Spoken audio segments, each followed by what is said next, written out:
মৰমৰ ছাত্ৰছাত্ৰীসকল আজি আমি নৱম শ্ৰেণীৰ সাধাৰণ গণিতৰ ৰেখা আৰু কোণ অধ্যায়ৰ ত্ৰিভুজৰ কোণৰ সমষ্টি ধৰ্মৰ দুটা উপপাদ্য চাওঁ। আমি প্ৰথম উপপাদ্যটো চাওঁ। এটা ত্ৰিভুজৰ কোণ কেইটাৰ সমষ্টি 180 ডিগ্ৰী। ত্ৰিভুজৰ কোণ কেইটাৰ সমষ্টি মানে আমি কোণ বুলি ত্ৰিভুজৰ যেতিয়া আমি কোণ বুলি কম আমি অন্তঃকোণ কেইটাৰ কথাই কম ইয়াতে। গতিকে অন্তঃকোণ কেইটা মানে ভিতৰৰ কোণ কেইটা কথাহে আমি কম ইয়াতে। গতিকে ভিতৰৰ কোণ কেইটা যদি আমি ইয়াতে নাম্বাৰ দিওঁ 1 2 3 এনেকে নাম্বাৰ দিব পাৰো, নাম্বাৰিং কৰিব পাৰো। এই অন্তঃকোণ কেইটাৰ মাপৰ সমষ্টি কি বুলি ক'ব লাগে? 180 ডিগ্ৰী বুলি ক'ব লাগে। গতিকে আমি ইয়াতে কি লিখিম? বিশেষ সূত্ৰ লিখিম আমি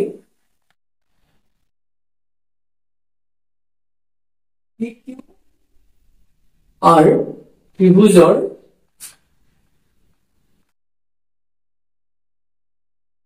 One, two, three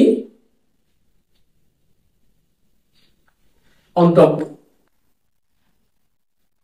এইকেইটা হল অন্তঃকোণ। প্ৰমাণ কৰিব লাগে যে আমি এনেকৈ লিখিম প্ৰমাণ কৰিব লাগে যে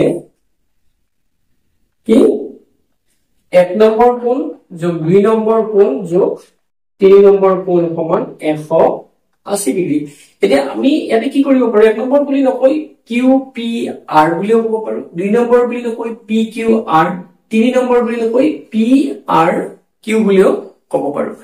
এতিয়া আমি 1 2 কৰিলে আমাৰ কওঁতে বুজাতে বেছি সহজ হ'ব।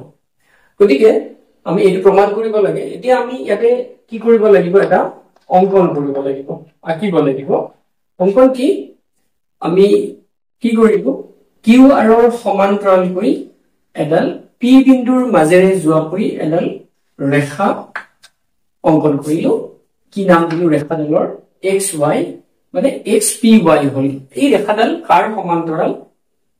কিউ আৰৰ সমান্তৰাল। আমি কি লিখিলো? পি বিন্দুৰ মাজেৰে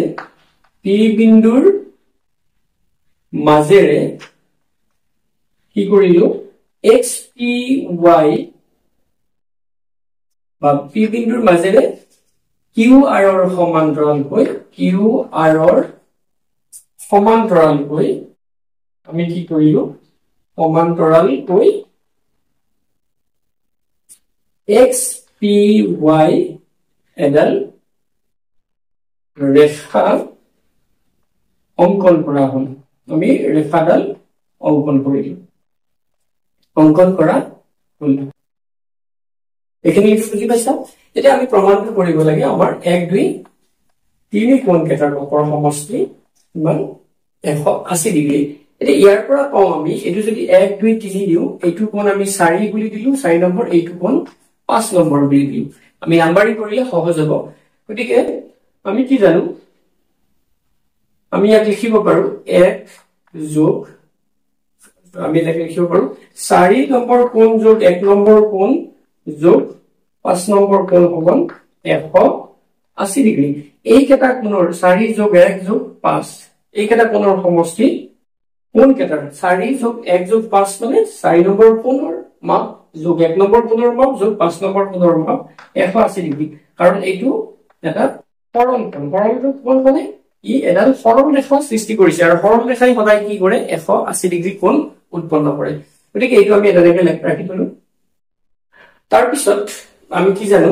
ইয়াতে এক্স পি ৱাই সমান্তৰাল কিউ আৰ আমাক এইটো দিয়া আছে, আমি অংকন কৰিলো। আমি অংকন কৰোতে ইয়াতে কি পি কিউ আৰু কি পি আৰ, পি কিউ আৰু পি আৰ তিৰ্যক। গতিকে পি কিউ আৰু পি আৰ তিৰ্যক। গতিকে আমাৰ এইমতে কি হব? 4 নম্বৰ কোণ সমান 4 নম্বৰ কোণ সমান 2 নম্বৰ কোণ হব। 4 নম্বৰ কোণ সমান 2 নম্বৰ কোণ আৰু 5 নম্বৰ কোণ সমান এই 5 নম্বৰ কোণ সমান কি হব? এই 5 নম্বৰ কোণ সমান 3 নম্বৰ কোণ। আৰু এই দুয়োযোৰ কি কোণ? ইহত দুয়োটাই কি হব? পৰস্পৰ একান্তৰ কোণ। একান্তৰ কোণ কোনটো? যেনে 4 আৰু 2 4 আৰু 2 তাৰ মানে এইডাল আৰু এইডাল সমান্তৰাল এইডাল তিৰ্যক গতিকে এই 4 নম্বৰ কোণ আৰু 2 নম্বৰ কোণ সমান একান্তৰ কোণ যেটো সমান্তৰাল এটো আৰু 5 নম্বৰ আৰু 3 নম্বৰ কোণ সমান ইহটো কি একান্তৰ কোণ তাৰ মানে আমি যেতিয়া দুডাল সমান্তৰাল সৰলৰেখা অঙ্কন কৰো সমান্তৰাল সৰলৰেখাই যদি তিৰ্যকে ছেদ কৰে তেতিয়া হিহতে উৎপন্ন কৰা একান্তৰ কোণ বিলাকৰ মাপ সমান গতিকে আমি এই কাৰণে এটো লিখিছো এতিয়া আমি এই যেটো একৰ পৰা যদি আমি পাও একত যদি আমি 4 সলনি কি লিখি দিও 2 লিখো একটো একে থাকি আৰু বা আমি এটো লিখিও এটো লিখিছো একৰ পৰা এটো নাম্বাৰ কৰিছো একৰ পৰা আমি কি লিখি 4 সলনি আমি কি লিখিব পাৰো 2 একটো একে লিখিছো আৰু 5ৰ সলনি আমি কি লিখিব পাৰো 3 নম্বৰ কোণ লিখিব পাৰো সমান 180 ডিগ্ৰী এটো হল ঠিক আছে আমি সজাই লিখিম 1 নম্বৰ যোগ 2 নম্বৰ যোগ 3 নম্বৰ কোণ সমান 180 ডিগ্ৰী গতিকে এতিয়া আমাক প্ৰমাণ কৰিব দিছে গতিকে এইটো আমি কি হল প্ৰমাণ কৰা হল বুলি আমি লিখিলে এইটো পৰীক্ষাত কেতিয়াবা দিয়ে এটা একদম সহজ গতিকে আমাৰ কি হল ত্ৰিভুজৰ কোণ কেটাৰ মাপৰ সমষ্টি 180 ডিগ্ৰী বা ত্ৰিভুজৰ অন্তঃকোণ কেটা কেতিয়াবা এনে কৰিব পাৰে অন্তঃকোণ কেটাৰ মাপৰ সমষ্টি 180 ডিগ্ৰী এবাৰ আনটো উপপাদ্য চাবা যদি এটা ত্ৰিভুজৰ এটা বাহু বঢ়াই দিয়া হয় তেন্তে উৎপন্ন হোৱা বহিকোণটো বিপৰীত অন্তঃকোণ দুটাৰ সমষ্টিৰ সমান গতিকে এই পি কিউ আৰ এই ত্ৰিভুজটোৰ এটা বাহু বঢ়াই দিয়া হৈছে কোনটো কিউ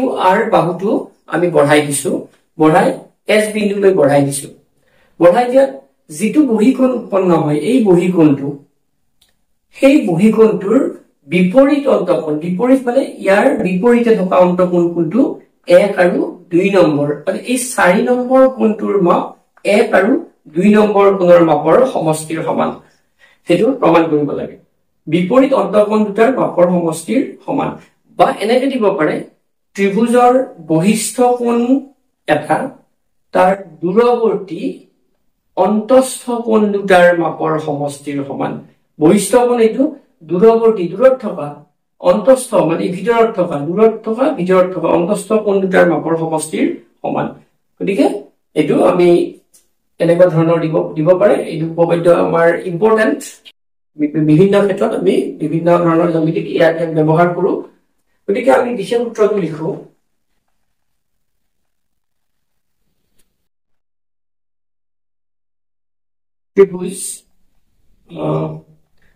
ত্ৰিভুজ পি কিউ আৰ আমি কিউ আৰক এস বিন্দু লৈ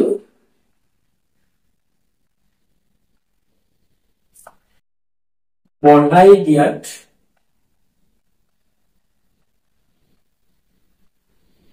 কি আমাৰ কোন নম্বৰ কোনটো পি আৰ এস মানে পি আৰ এস মানে আমি কৈছো 4 নম্বৰ কোনটো কোন এইটো পি আৰ এস বহিকোণ এইটো বহিকোণ বুলি কম বাহিৰৰ কোণ এই বহিকোণ উৎপন্ন হৈছে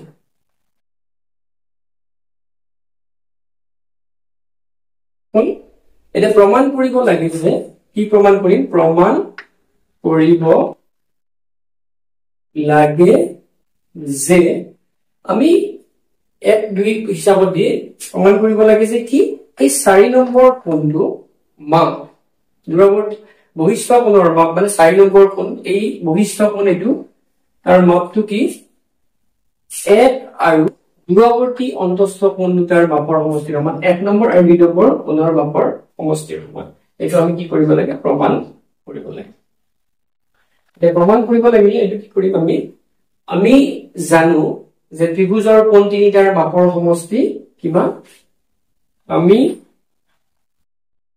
জানো যে ত্ৰিভুজৰ কোণ তিনিটাৰ মাপৰ সমষ্টি কোণ তিনিটাৰ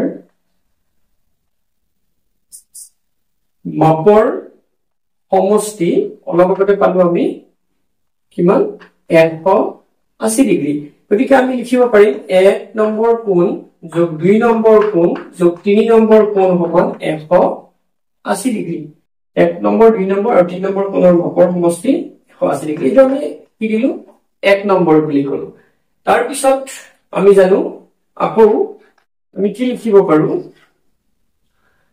3 নম্বৰ কোণ যোগ 4 নম্বৰ কোণ সমান 180 ডিগ্ৰী 2 নম্বৰ দিলো এই 3 আৰু 4 নম্বৰ কোণ দুটাৰ মাপৰ সমষ্টি 180 ডিগ্ৰী কাৰণ ইহত কি সৰল কোণ মানে এই সৰল কোণৰ ধাৰণাটো নিশ্চয় বুজি পাইছা এটা সৰল ৰেখাই সদায় এটা কি কৰে সৰল কোণ বুলি কয় মানে 180 ডিগ্ৰী কোণ উৎপন্ন কৰে আমি তাক যেনেকৈ ভাগ কৰিলো এটা সৰল ৰেখা ইয়াত এনেকৈ কৰিলে 180 ডিগ্ৰী হ'ব ইয়াতে এই দুটা কোণৰ মাপৰ সমষ্টি আমি যদি হেতু নকৰি এনেকৈ কৰো এটো 180 ডিগ্ৰী হ'ব কোণ দুটাৰ মাপৰ সমষ্টি এটো হ'ব গতিকে ইয়াৰ পৰা আমি দুটা সমীকৰণ পালো মই এখিনি মুছিছো উপপাদ্যৰ এটো তোমালোকে এতিয়ালৈকে নিশ্চয় বুজি পাই আছা এতিয়া 1 আৰু 2 ৰ পৰা আমি লিখিব পাৰো 1 আৰু 2 ৰ পৰা কি লিখিব পাৰো দুটা আমাৰ সোঁফাল সমান হৈ আছে গতিকে বাওঁফাল দুটাও সমান হ'ব 1 নম্বৰ বা আমি এটো লিখিম 3 নম্বৰ যোগ 4 নম্বৰ কোণ সমান 1 নম্বৰ কোণ যোগ 2 নম্বৰ কোণ যোগ 3 নম্বৰ কোণ গতিকে এতিয়া আমি এই 3 নম্বৰ কোণ আৰু 3 নম্বৰ কোণ দুয়োফালে আছে আমি দিও কেনসেল কৰিব পাৰিম গতিকে 4 নম্বৰ কোণ সমান 1 নম্বৰ কোণ যোগ 2 নম্বৰ কোণ আৰু যেটো আমাক কি দিছে প্ৰমাণ কৰিব দিছে গতিকে এটো আমাৰ প্ৰমাণিত হ'ল গতিকে আমাৰ উপপাদ্যটো কি ত্ৰিভুজৰ বহিস্থ কোণ আমি বেলেগ ভাষা দিব পাৰে ত্ৰিভুজৰ বহিস্থ কোণ এটা তাৰ দূৰৱৰ্তী অন্তস্থ কোণ দুটাৰ মাপৰ সমষ্টিৰ সমান বা ত্ৰিভুজৰ যিকোনো এটা বাহু বঢ়াই দিলে উৎপন্ন হোৱা বহিকোণটো তাৰ বিপৰীত অন্তঃকোণ দুটাৰ মাপৰ সমষ্টিৰ সমান এই ভাষাটো বেলেগ দিব পাৰে তোমালোকে নিশ্চয় ভালকে বুজি পালে কৰিব পাৰিবা আজিলৈ আমি ইমানতে সামৰিছো ধন্যবাদ